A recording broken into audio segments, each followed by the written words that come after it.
Hello students, finally मैं लेके आ चुका हूँ क्लास 12 भूगोल यानी आपकी जियोग्राफी के त्रैमासिक परीक्षा के लिए अति महत्वपूर्ण प्रश्न। जी हाँ स्टूडेंट, आपने बिल्कुल सही सुना।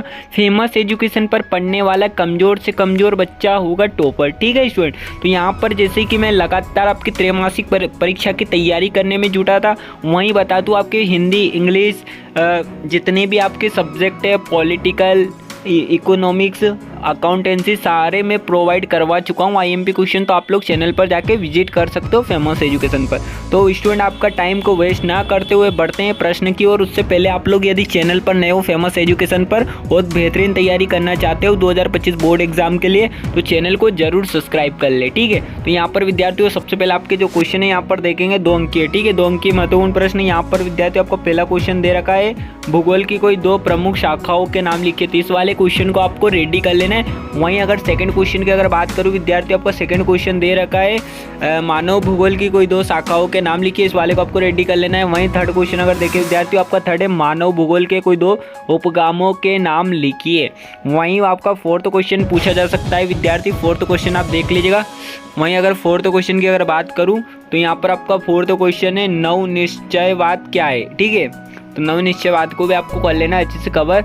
वहीं 5वां क्वेश्चन स्टूडेंट पूछा जा सकता है, जनसंख्या घनत्व किसे कहते हैं। ये जितने भी क्वेश्चन आपको बता रहा हूँ आपकी त्रैमासिक परीक्षा क्वार्टरली एग्जाम में पूछे जाएंगे एमपी बोर्ड में। ठीक है, अच्छे से तैयार करना है, पढ़ने में आपको बिल्कुल कोई लापरवाही नहीं करना है। वही छठा क्वेश्चन देख लिया, जनसंख्या वास्तविक वृद्धि कैसे ज्ञात की जा सकती है। अप्रवास उपप्रवास में कोई 2 अंतर बताइए। मानव विकास सूचांक से आप क्या समझते हैं। वहीं 9वां क्वेश्चन अगर विद्यार्थी बात करें, मानव विकास के उपागम कौन कौन से हैं। और आपका 10 क्वेश्चन है, प्राथमिक क्रिया किसे कहते हैं। और डेयरी कृषि की कोई 2 विशेषता, कुटीर उद्योग के कोई 2 विशेषता लिखिए। वहीं आपका 13वां क्वेश्चन देख लिया, पर्यटन को आकर्षित करता है चतुर्थ क्रियाकलापों की कोई 2 विशेषता लिखिए। जनसंख्या संगठन से क्या तात्पर्य। वहीं 16 क्वेश्चन अगर देखें, आपका 16वां प्रश्न दिया हुआ है स्टूडेंट, भारत में घटते लिंगानुपात के कोई 2 कारण लिखिए।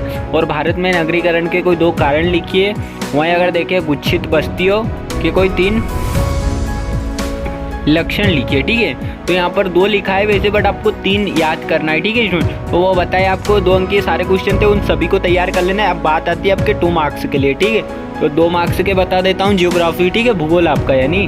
यहाँ पर देख लीजिएगा, फर्स्ट क्वेश्चन आपका है, रोपण कृषि की कोई 3 विशेषता लिखिए। यह कृषि किन देशों की देन है। ठीक है, इस वाले को रेडी कर लेना। वहीं सेकंड क्वेश्चन आपका है, द्वितीय क्रियाकलापों की 3 विशेषता लिखिए। इस वाले को भी आपको रेडी कर लेना है। एंड वहीं अगर देखें प्यारे विद्यार्थियों, आपका थर्ड क्वेश्चन दे रखा है, प्राथमिक एवं द्वितीय क्रियाकलापों को कोई 3 अंतर लिखिए। इस वाले को रेडी कर लेना। वहीं चौथा क्वेश्चन आपका है, निजी क्षेत्र के उद्योग की कोई 3 विशेषता लिखिए। इस वाले को देख लेना है। 5वां आपका, फुटकर व्यापार और थोक व्यापार में कोई 3 अंतर बताइए। छठा आपका दिया है, जनसंख्या के घनत्व एवं वितरण को प्रभावित करने वाले किन्हीं 3 कारणों को लिखिए। ठीक है, तो मैं यही बोलना चाहूँगा, अगर 3 पूछेगा तो आपको 4 लिखना चाहिए, क्योंकि प्यारे बच्चों अगर कोई गलती हो जाती है तो आपको पूरे मार्क्स से मिलेंगे। ठीक है, 3 नंबर के 3 नंबर। वहीं आप देख लीजिएगा 7वां, भारत में कृषि प्रमुख की 3 समस्याएं लिखिए। ठीक है, तो ये वाला क्वेश्चन हो गया। अब बात आती है विद्यार्थियों 4 अंक की। ठीक है, 4 अंक की मैं क्वेश्चन जितने भी आपको चारों बता रहा हूँ अच्छे से तैयार कर लेना। ठीक है, देख लीजिएगा, पहला आपका शुष्क कृषि तथा आर्द्र कृषि में 4 अंतर।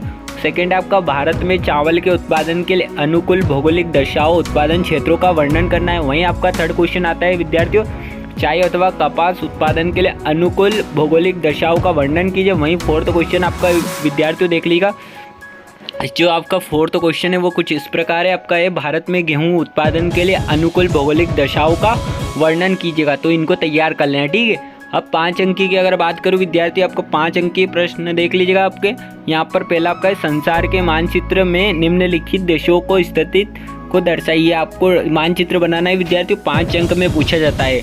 तो यहाँ पर जितने भी आपको नाम बताए, Nigeria, Canada, Australia, Japan, Mexico, तो ये सभी आपको मानचित्र में दर्शाना है। तो इस वाले मानचित्र को तैयार कर लेना है। एंड सेकंड आपका है, भारत के मानचित्र में निम्नलिखित देशों की स्थिति को दर्शाना है। यहाँ पर इंदिरा गांधी, कोलकाता, चेन्नई, छोटा नागपुर का पठार, लक्षद्वीप। तो इस वाले को भी आपको तैयार कर लेना है। ठीक है, दोनों मैप पे आप लोगों के 5-5 नंबर में, इनमें दोनों में से एक हम पूछा जाता है और पूछा जाएगा। ठीक है, तो ये तैयार कर लेना है आपको। और आपने यदि अभी तक हमारे चैनल को सब्सक्राइब नहीं किया तो फेमस एजुकेशन को जरूर सब्सक्राइब करें। मिलते हैं एक और नेक्स्ट वीडियो में। Best of luck for your exam. Take care, bye bye, जय हिंद, वंदे मातरम। बने रहिए फेमस एजुकेशन पर।